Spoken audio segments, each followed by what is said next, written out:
and feed your thoughts. What you see, hear, what you touch, what you feel affects, and they become the entry point to invade your thoughts, regulate your thoughts, decide what you should think, and give you what you should think about.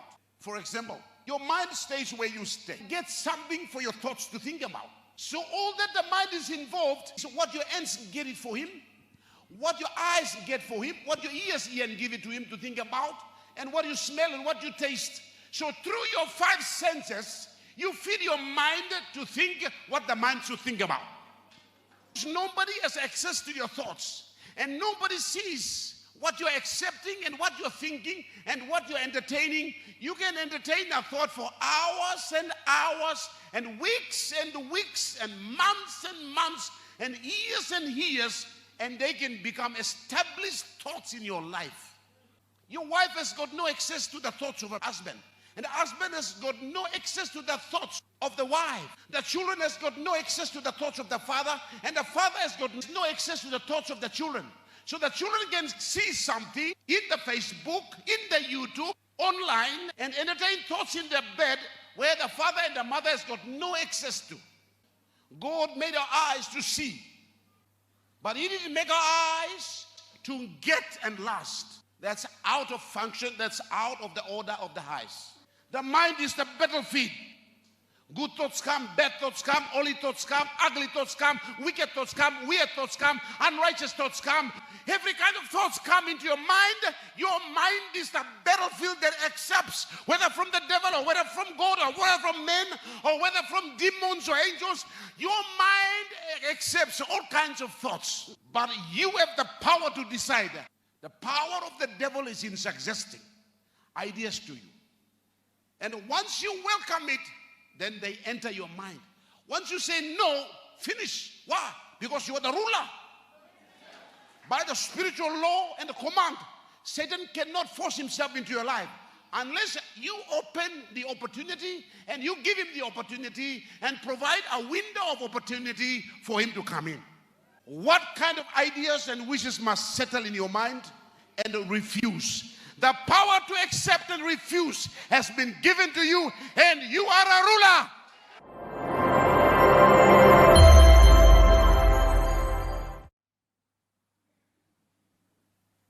Your thoughts bring you to where you should go.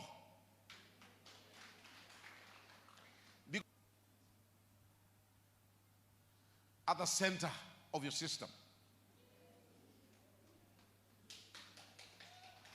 The decisions are made in your mind, and the decisions you decide takes you where you should go and what you're supposed to do, the destination. And therefore, you are as good as your thought. You go where your thoughts tell you to go. Therefore, you become what your thoughts tell you to become. Therefore, you are who you are because of your thoughts.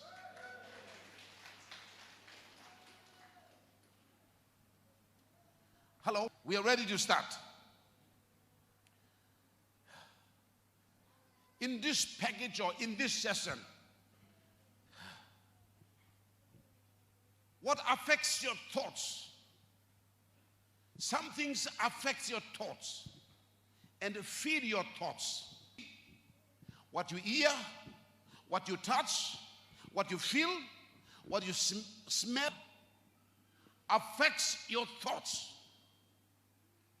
And they become the entry points to invade your thoughts, regulate your thoughts, decide what you should think, and give you.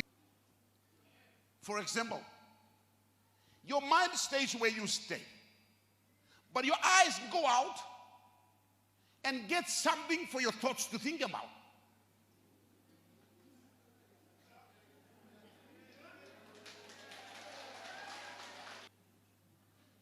If your ears were shut, if your eyes were closed, and if your mouth were shut, then your mind will be thinking. You're born into a world without, you have ears but you can't hear. You have eyes but you can't see. You can touch but you can't feel. So imagine yourself living and born into a world without those. But your mind is working. So you have not seen men, you have not seen women, you have not seen pigs and dogs, you haven't seen fruits, you haven't seen the food that you eat, but you only eat without smelling or without tasting, because taste has been removed out of your system. So imagine yourself living in a world like that. Then you give nothing for the mind to think about. Yes. So all that the mind is involved is what your hands get it for him, what your eyes get for him, what your ears hear and give it to him to think about, and what you smell and what you taste. So through your five senses, you feed your mind to think what the mind should think about.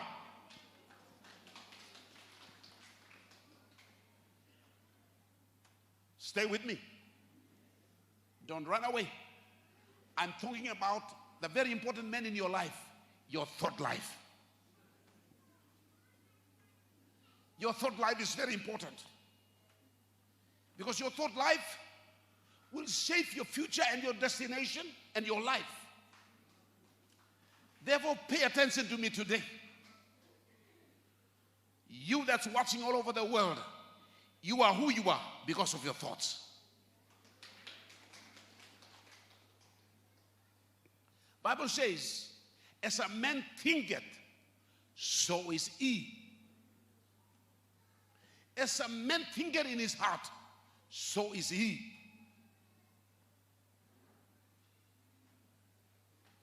How do thoughts get into your system?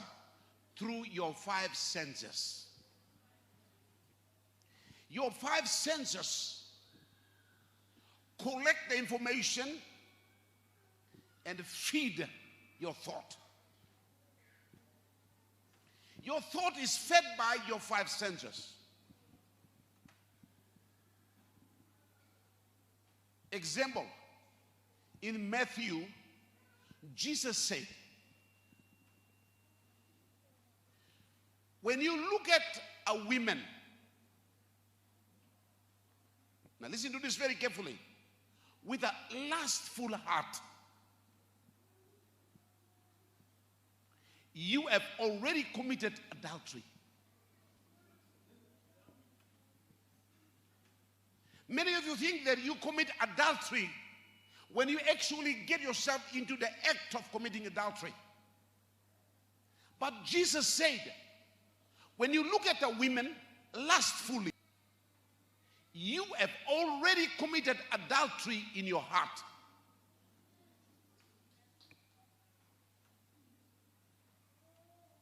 How does a man commit adultery without actually committing adultery in action, in practice, without being physically involved with a woman or a man?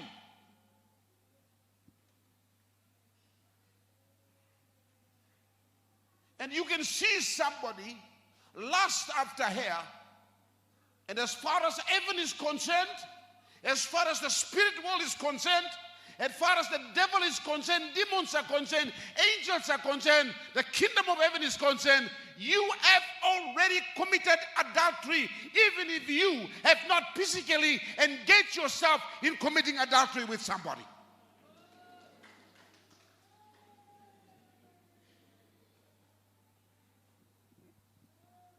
So how far do we go with our thought life and thought system?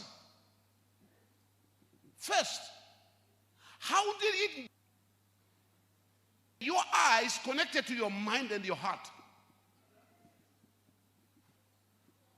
How did that woman get from that place, while she's walking, while she's sitting, while she's eating, while she's driving, from that car into your heart? How? She's traveling, she's walking away, she's busy doing her own thing. And while physically she's away sleeping, you are committing adultery.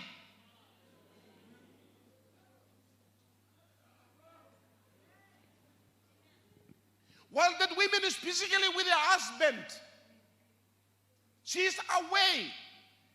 She doesn't know that you have lusted there. She has got nothing to do with your life. You are in trouble. She has gone away freely with her beauty. Wow. She's gone away freely. She doesn't know that your eyes caught her. You are in trouble, buddy.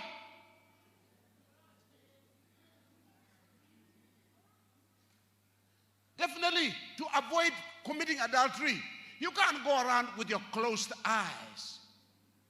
Oh, in case I might commit adultery, so let me close my eyes. Well, close your eyes and live in a closed world of your own.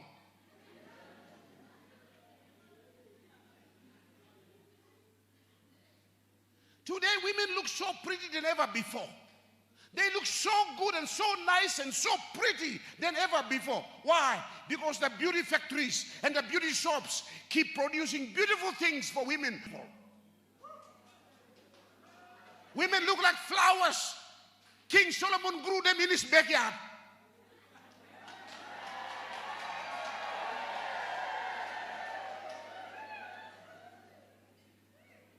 Buddy, you can't escape watching a woman, seeing a woman. Why? They go to shops where they can select the best for themselves to wear.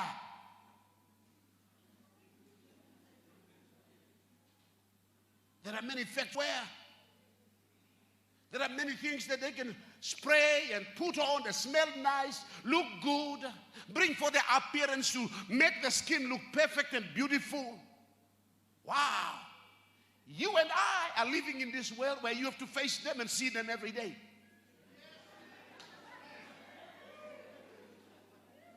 They are not wrong in doing what they're doing. They're supposed to dress up well, because when they go down under the 6 feet, they won't come and dress up and live like that.